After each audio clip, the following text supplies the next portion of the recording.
العطاء ومساعدة الآخرين ده عنوان حلقتنا النهاردة من برنامج رمضان بيطورنا. العطاء ومساعدة الآخرين أكتر حاجة بنشوفها وبنعيشها وبنعملها في رمضان.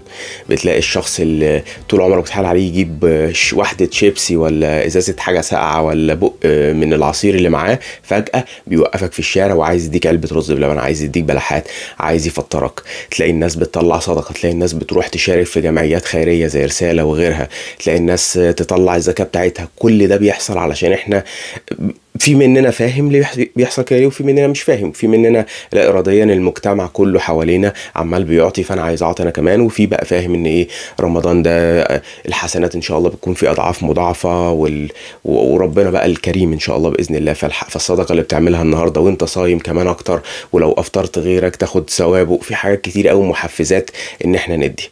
وزي ما بنقول في كل حلقه، الدرس ده في ظاهره جميل ان احنا ندي وناخد ثواب، بس في باطنه بقى لو خدناه وطبقناه على حياتنا هتختلف تمام. طيب تعالى اكلمك في سببين مهمين قوي. السبب الاولاني هو سبب اناني شويه، سبب اناني ايه لنفسنا. ازاي؟ في ناس بتعالج الاكتئاب بمساعدة الآخرين. ده نوع من أنواع الثيرابي. إزاي؟ لما بيلاقوا حد من المشاهير حاسس إنه وحيد، حاسس إنه ملوش قيمة، حاسس إنه أيا كان إيه هو الإحساس السلبي اللي عنده، بيقولوا له اطلع اعمل تشاريتي، اطلع اعمل صدقة، اطلع سافر أفريقيا ساعد الغلابة، روح مثلا أورفنج اللي هي دار أيتام وساعد أيتام، افتح ملجأ كلاب. أيا كان النوع، المهم إن أنت تعمل حاجة تساعد غيرك، أيا كان اللي غيرك ده كائن حي بني آدم أو حيوان. المهم إن أنت تحس إن أنت ليك قيمة في المجتمع، وجودك مش زي عدمه، لا ده وجودك خلى كائن حي يبقى مبسوط او حياته افضل. وده بيعود عليهم immediate gratification، يعني بيخليهم مبسوطين في لحظتها وبيخليهم يحسوا بفخر وسعادة في لحظتها. هتلاقي نفسك بتحس نفس الكلام. امسك كده فكر وافتكر المرة اللي انت وقفت فيها حد عشان تفطره في الشارع وخدوها وابتسم لك وضحك لك، حسيت بايه؟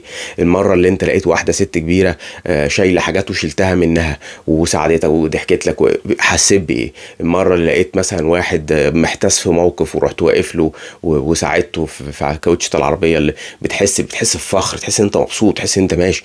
طبعا يعني ايه ان شاء الله باذن الله ان الله في عون العبد ما دام العبد في عون اخيه، بس انت كمان شخصيا بتحس بسعادة، بتحس بسعادة رهيبة. فلو احنا خدنا الدرس ده وطبقناه في حياتنا بعد كده، في ان احنا في اي حاجة اي فرصة نشوف فيها مساعدة للاخر نعملها، اولا هنكون اسعد. ويا سلام بقى لما يبقى عندك تعمل ده تارجت كل يوم ان شاء الله تعمله على الموبايل كده، انك منبه ساعد شخص على الاقل تساعده. بقى ان انت ايه، حد في الشارع محتاج حاجه تساعده، حد والناس اللي محتاجين كتير، واحد زميلك مكتئب تقعد معاه تسمع له وتفرحه، ده نوع من انواع المساعده. حد غلبان في الشارع تديله صدقه. ايا كان النوع المساعده، ممكن تكون مساعده ماديه او ممكن مساعده معنويه. لو عملت ده انت يوميا بتدي لنفسك دوبامين، اللي هو الهرمون اللي بيخليك تحس بالسعاده الناتج عن ان انت عملت حاجه فيها خير للغير، وحاسسك بقيمتك في نفسك، وحسيت ان انت بتعمل ماشي على الطريق الصح وبتاخد ثواب والكلام ده كله. فده ايه السبب الاولاني. السبب الثاني بقى هو سبب على اللونج تيرم. الحياة هات وخد، ايا كان انت هتشوفها ازاي، هي هات وخد مع الاقربين ومع الشغل ومع اصحابك. هات وخد، لازم بيكون في تبادل نوع من انواع المنفعه. الموضوع مش حقير قوي زي ما تحس بطريقه وصفه ده، لان انا اشرحه لك دلوقتي ممكن تحس ان هو موضوع استغلال، احنا بنستغل بعض. لا مش دايما، بس هو كل حاجه هات وخد. ازاي؟ تعالى مثلا ايه علاقتك بصاحبك، انت صحابك اللي بتنزل تقعد معاهم تضحك معاهم دول في الشارع، هم بيقعدوك معاهم عشان انت قعدتك مش كئيبه، صح؟ يعني انت وجودك معاهم، لو انت ما بتضحكهمش فانت بتضحك على النكت بتاعتهم، فانت بالنسبه لهم قيمه مضافه. القعده لما تبقى انت موجود فيها الضحك بيعلى، صح؟ لو انت بقى فكر كده، لو انت كئيب، لو انت مثلا كل نكته بيعملوها بيروح مرخم عليهم قافلها لهم عاملها لهم، مش هيقعدوك معاهم، صح؟ الموضوع هات وخد. هو مفيش هنا ترانزاكشن ماديه، مفيش خد فلوس وهات، مفيش، بس هي هات وخد بطريقه تانية غير مضافه. فكر كده مثلا في زميلك اللي في الشغل اللي بتقابله مثلا من ايام الكليه، اللي في فتره لفتره نفس الكلام، هتلاقي نفسك ايه بتحكي له على الشغل اللي عندك، شوف الدنيا ماشيه ازاي، يحكي لك الشغل اللي عنده الدنيا ماشيه ازاي، بتفضفضوا مع بعض، بتحفزوا بعض، تقول له لا كمل، معلش الحاجات دي بتحصل في كل حته فانت مش لوحدك، فبيطلع بقيمه مضافه، طالع من قعدتك اتضاف له حاجه، عشان كده انتم مكملين مع بعض. هتلاقي برضو العلاقات اللي انت قريب منها في قرايبك فيها نفس الكلام، يا اما بتسالوا على بعض، يا اما بتطمنوا على بعض، يا اما بتدوا اهتمام لبعض. كل الحاجات دي قيمه مضافه. فانت لما بتساعد الناس انت بتحط في اللي بيقولوا عليه بالانجليزي ده بانك اكاونت، ده بيرسونال بانك اكاونت. اللي هو ايه؟ في ثيوري كده واحد كان بيتكلم عليها اسمه ستيفن كوفي، اللي عامل كتاب اعداء السبعه للناس الاكثر فعاليه. بيتكلم عن ان انت لما بتقابل حد بتفتح عنده بانك اكاونت.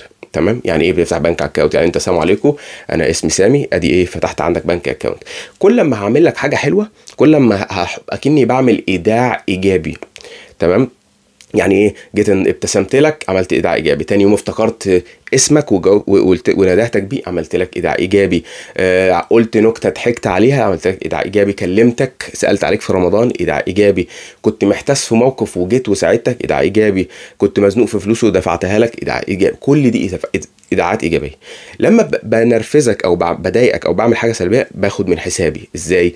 تيجي مثلا ايه، كنت مستنيني في حته وما جيتش، ادي ايداع سلبي.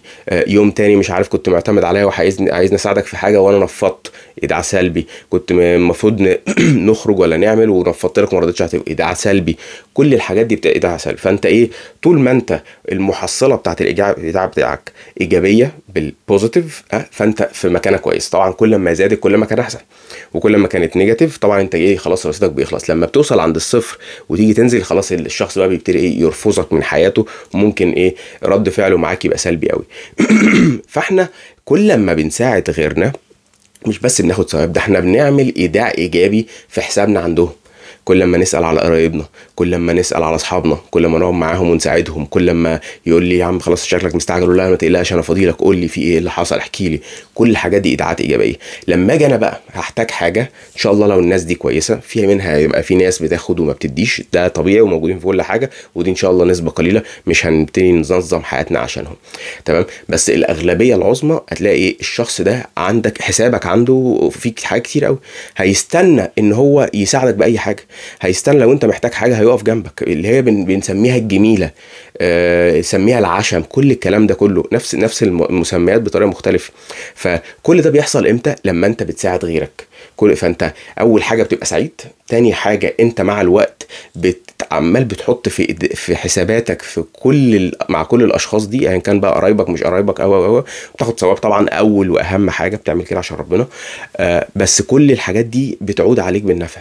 فانت طول ما انت في حياتك كل يوم بتعمل كده وحاططها هدف في دماغك، وكل يوم اما بتصحى تفكر نفسك، عارف في ابلكيشنز كده بتخليك ايه، تفكرك بمفكره كل يوم، سواء بقى هابت او الارم منبه يطلع لك كل يوم يفكرك بحاجه، اعمل حاجه ايجابيه.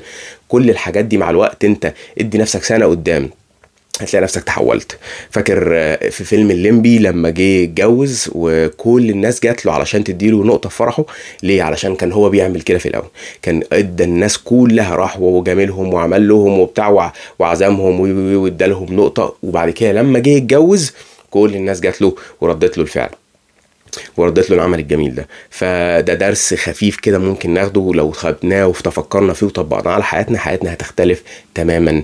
بمساعدة الناس احنا هنستفيد، هناخد ثواب، حياتنا هتبقى اسعد، ومع الوقت هنقوي علاقاتنا بالناس، وعلاقات دي هتيجي في يوم وتساعدنا، سواء بالايجاب هنفرح معاهم، سواء بالسلب احنا متضايقين ومحتاجين مساعدة، والناس دي هتكون واقفة جنبنا.